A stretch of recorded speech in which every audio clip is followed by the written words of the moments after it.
You know what really caught me off guard this week? John Fetterman, the hoodie-wearing Democrat from Pennsylvania, suddenly sounding like he just stepped out of a Trump press conference. If someone had told me a year ago that he'd be congratulating Trump for brokering a peace deal in the Middle East, I wouldn't have believed it. But that's exactly what has happened, and the reaction has been intense. Lawmakers from both sides of the aisle are now heaping praise on President Trump for securing phase one of a peace deal between Israel and Hamas. Senate Minority Leader Chuck Schumer releasing this statement saying, quote, "The work is not over, but any step to end this nightmare is one that should be celebrated and carefully implemented and followed through on." Also, House Speaker Mike Johnson out with this, posting in part, "This is a truly historic achievement, one that only President Trump could have delivered." And then there's Democratic Senator John Fetterman posting this, quote, "I congratulate POTUS on this historic peace plan that releases all the hostages. Now enduring peace in the region is possible. Our parties are different, but we have a shared ironclad commitment to Israel and its people." The Pennsylvania Democrat now joins us live on the program. Good to have you on the show today, Senator. Good to see you. What a momentous day this is for, I think, not just the president and the administration, but for both parties. I remember when you first began to get a lot of criticism from Democrats in your own party about your support for Israel and your support for President Trump's efforts to try to bring peace into that region. Are you surprised by this reaction today? And isn't this a win for everyone? Well, I know I've taken a lot of criticism because I've been very committed to Israel from the door of this. I don't really understand that. I think our party should have been firmly behind Israel through this, but I'm going to follow Israel through it. And President Trump has a very strong commitment to Israel, and that's why I celebrate and support most of the things that they've done, including the Iranian nuclear sites. I believe I might have been the only Democrat that supported them through. Now, here's the situation. President Trump managed to secure what many are calling a historic peace deal between Israel and Hamas. Hostages released, a ceasefire in place, and cautioned optimism spreading through the international community. And right after the announcement, Senator Fetterman released a statement congratulating the president. He called the deal a historic peace plan and said that both parties share a commitment to Israel and its people. It was direct, respectful, and surprisingly Qatarism. It does sound like we could be headed for a government shutdown. What's your response to the leader of your party in the Senate? Yeah, I know it does seem that, and I've been at least been one that says, hey, now I would love to restore a lot of those healthcare things. That's the right outcome, but that's a dangerous tactic if you are going to shut the government down for one of our policies to. I think it's the right thing to extend those healthcare things, but it is absolutely the wrong thing for a lot of reasons that we're going to shut our government down. I condemned it when the Republicans threatened to do that thing, and it's entirely wrong for us to do the same thing now. And you heard Senator Schumer say that if the government shuts down, it would be on the Republicans. Who do you think would get the blame? I don't know. I don't know. But what people will know is that that's going to have a profound impact on millions of Americans, and that's the wrong kinds of chaos that our country needs right now in this time. I mean, after the Kirk assassination and a lot of the other kinds of drama. And now for me, as a Democrat, if you are concerned by a lot of these changes that have occurred during the Trump presidency, why would you turn over a shuttered government over to Vought and the OMB to effectively remake the government in all kinds of ways? I refuse to be a part of things to empower individuals that really want to take away union workers and eliminate more kinds of parts of the government, and that would allow them to redefine exactly what's essential and what is not. And for me, I'm not sure we have the appropriate kinds of leverage. Now, to be clear, I hope they decide to restore a lot of those healthcare things. But for me, I don't think, like I said, Now that moment stood out because it's rare these days to see a member of one party openly praising a president from the other side. It's even rarer when the president is Trump. Fetterman, who has always been considered something of an independent thinker, took a clear stand. He didn't hedge his words or offer the usual cautious praise followed by criticism. He simply acknowledged the achievement for what it is. Senator, good to see you this morning. Thanks so much for joining me. Oh, thank you for having me back. What is your reaction to this peace plan and these expectations that the hostages will begin to come home tomorrow? Absolute elation. I mean, how can we all celebrate this thing? I mean, you've had human beings held underground for over 2 years and tortured and beaten and starved, forced to dig their own graves and things. Now they can finally come back home. And now everyone should be celebrating these things. And clearly the Palestinians are, and people in Israel are too. And now there are people in our nation, some of those aren't really celebrating or even acknowledging a thing. And that's part of the truth there too. It really was never about peace. It was more about an anti-Israel agenda. And now why can't we all, where you are politically, this is a huge development, and this terrible, awful war is going to come to an end. And now you can rebuild Gaza, and these families are now reunited. Now, that's a big thing, and it's a strange time if you can't celebrate this. Yeah, and I saw your tweet, congratulating President Trump on this incredible moment in time. It really is a head scratcher, as you see some people just refusing to acknowledge what an incredible moment this is after this 2 years.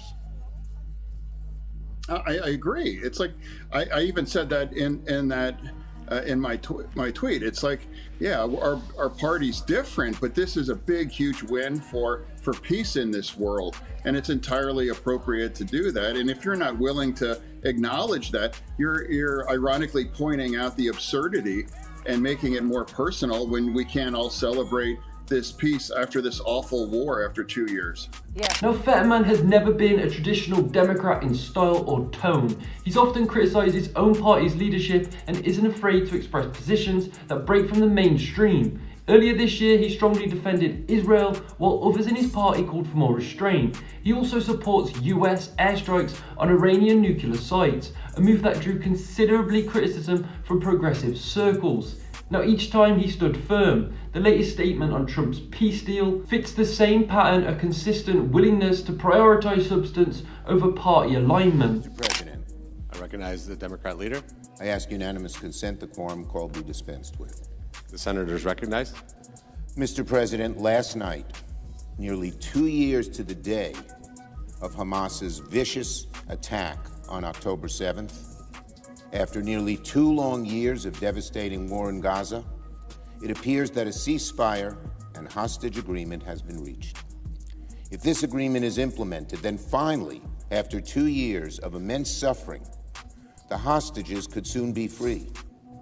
There could be a ceasefire, and the victims of this painful conflict can start to rebuild their lives. This brings a huge sigh of relief to the hostage families, to all of Israel, and to Palestinians who have suffered for so long in this horrific humanitarian catastrophe. Now we await details and final acceptance and implementation from all parties of the first phase. And we must begin the even harder work of closing negotiations to end the war, to start building the day after in Gaza without Hamas, to surge humanitarian assistance to Palestinians in Gaza, and to build a lasting peace that ensures security and dignity for Israelis and Palestinians alike. This morning, I hope and pray that all of the hostages are released, including the deceased hostages. I will never give up until all the hostages are home, including the remains of my constituents, Omer Nutra and Itai Chen. I've gotten to know their families well over the last 2 years, and I share their desperation to bring them home for proper burial and closure. Then getting the part that surprised many people, including myself.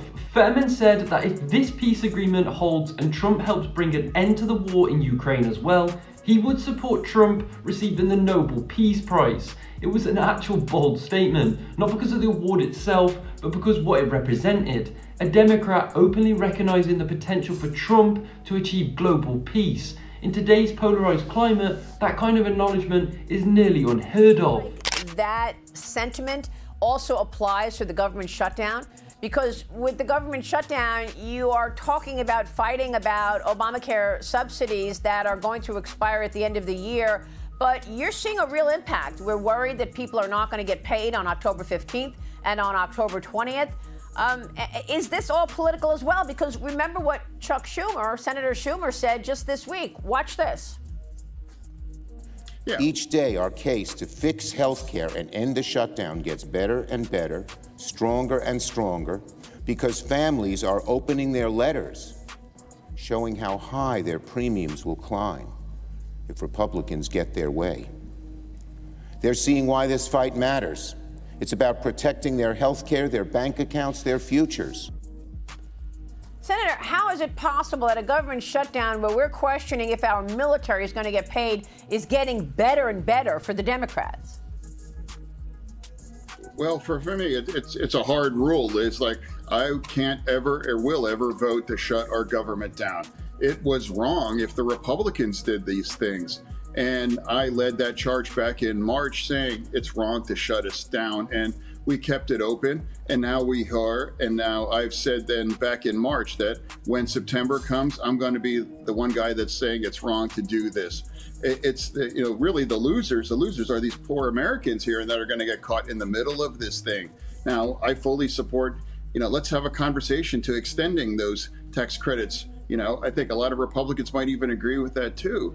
That's a priority for us. Now let's not be stupid. Of course his comments set off a political firestorm. Conservatives praised him as a truth teller, while many Democrats reacted with confusion and frustration. But what Fetterman's response was consistent. He made it clear that he's not switching parties. He said he intends to remain a Democrat while continuing to vote and speak according to his own judgment. He's described himself as an independent voice within the Democratic Party, and based on his recent actions, that actually seems accurate. This isn't the first time Fetterman has taken an independent path. During the ongoing government shutdown, he broke ranks with Democrats' leadership, criticizing Chuck Schumer and others for prolonging the crisis. He even voted for Republicans on a measure to reopen the government without adding massive new spending. It was another reminder that his priorities often focus more on practical governance than party alliance. Today, I think it's entirely appropriate to celebrate this. Thank God this terrible war is going to end, and these poor souls kept underground for over 2 years can come back home. So I don't understand why anyone's reaction would be other than that. Bill brought this up earlier in the program. There's a lot to come in the next 3 or 4 days, and one little thing going wrong can, upend all of this. And we've seen that in the past historically with this region. How do you feel about where we are in this moment right now? I know it's a joyous moment and we're all celebrating, but do you have a little bit of pause too? No, I think it's incredibly comprehensive kind of a plan. And you also see, now you have Hamas fully saying they're committed to this. And of course, Israel is now too. But what's also very important too, all of the Arab nations around, whether it's Egypt and Turkey and Qatar as well, have really pushed Hamas saying this is going to be the best deal you're ever going to get. And this awful war needs to end. So I'm actually optimistic that we have a chance for enduring peace. Another part of it is what Israel has accomplished through this entire war. They have destroyed Hamas. They have destroyed Hezbollah, and also they stopped Iran for acquiring a nuclear weapon, and I fully supported that. Now Syria now is free. Now think what's accomplished here, so that's why we could have true peace in the region now. Do you think the president deserves a Nobel Peace Prize? Well, if this sticks, I think the whole point of having a Nobel Peace Prize is for ending wars and promoting peace. And I'm going to make a direct appeal to the president. I hope he chooses to provide the tomahawks to the Ukrainians too, and give them the tools that they need to push back against Russia. And if he brings the Ukrainian war to its end, I'll be the Democrat leading the committee for his Nobel Prize Peace for ending. These moments have given Fetterman a unique reputation to progressiveness. He's unpredictable and frustrating. To conservatives, he's unexpectedly reasonable, and to many ordinary Americans, he's simply someone willing to think for himself, whether other people agree with him or not. That independence is what makes him so distinctive in today's Congress. When asked recently if he worries about being stepped out of his parties, Fetterman said he isn't concerned. He pointed out that name, calling extreme rhetoric help no one, and he refuses to label every political disagreement as fascism or extremism. Instead, he wants to focus on finding areas where cooperation is possible. That perspective might seem simple, but it becomes increasingly rare in national politics. His stance has also revived an interesting question. Could more politicians start breaking away from the rigid party? Now, Fetterman's case shows it's possible by maintaining his Democratic affiliation while supporting certain Republican-led policies. He's demonstrating that political identity doesn't have to dictate every single decision. Whether others will follow his example remains to be seen, but his actions have at least opened that conversation. When we were in the majority for 4 years, there was not a shutdown, not one. The reason we're having a shutdown now is you and your leadership refuse to talk to Democrats and have any input and want only your imprimatur on the bill, which we believe hurts Americans badly with health care. Never a shutdown when we were in the leadership. So you can quote all the things you want. We did it the right way. This isn't a game. Their leadership has no interest in a solution. When Chuck Schumer is saying this is getting better for us every day, that's not somebody who wants to see this get resolved. And they are pandering to the left-wing special interest groups out there who have demanded this and demanded this showdown with the President of the United States. And so we've got a bill, as I've said, that's passed the House, that's sitting at the desk in the Senate that we could pass today, put it on the President's desk, he would sign it into law, and this shutdown whole fiasco ends, and people can get back to work, and we can start paying the federal employees who are starting to miss paychecks.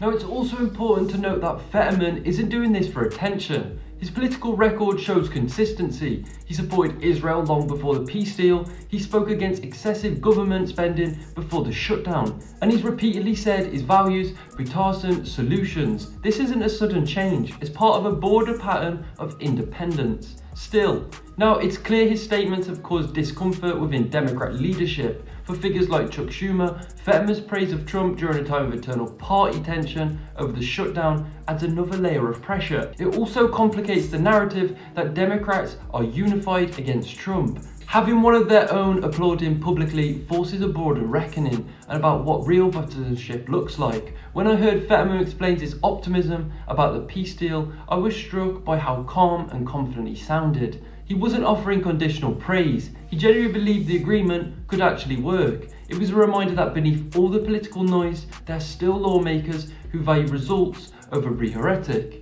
Good evening. As we go to air tonight, a momentous day is unfolding in the Middle East that many hope could help finally bring peace to Gaza. The remaining Israeli hostages are right now being released by militant group Hamas, with huge crowds gathering in Tel Aviv. These pictures right now from Israel, where US President Donald Trump touched down a short time ago. He landed about 15 minutes ago on Air Force One, Sydney time. That's about 9:45 in the morning in Tel Aviv. Greeting him at the bottom of the stairs included Israeli Prime Minister Benjamin Netanyahu, as well as Jared Kushner and his daughter Ivanka Trump. Of course, Jared Kushner involved in the negotiations. President Trump, live pictures coming to us right now from Tel Aviv. Today he declared the war is over. And to be honest, maybe that's the lesson here. For all the outrage and speculation, Fetterman's position reflects something simple, a willingness to acknowledge good outcomes regardless of who achieves them. That used to be the standard in Washington. Over time, it's become the expectation. The reaction to his comments shows just deeply how divided things have actually become. Supporters and critics alike are projecting their expectations onto him, but Fetterman seems largely unmoved. He continues to insist that he's not changing parties, he's not seeking attention, and not abandoning his values. He's simply just responding to what he sees as genuine progress. So you gotta ask yourself, the real question now is whether this marks a turning point, not just for Fetterman, but for politics in general. Can lawmakers set aside patriotism when the stakes are high enough? Can a Democrat applaud a Republican achievement without being accused of disloyalty? It's too soon to tell, but Fetterman's actions this week suggest that maybe, just maybe, the old idea of putting the country before the party isn't actually completely gone. His words about shared commitment and enduring peace might not change Washington overnight, but they remind us that compromise and cooperation are still possible. And in time, when division feels like default setting, that reminder might be the most significant part of this entire story.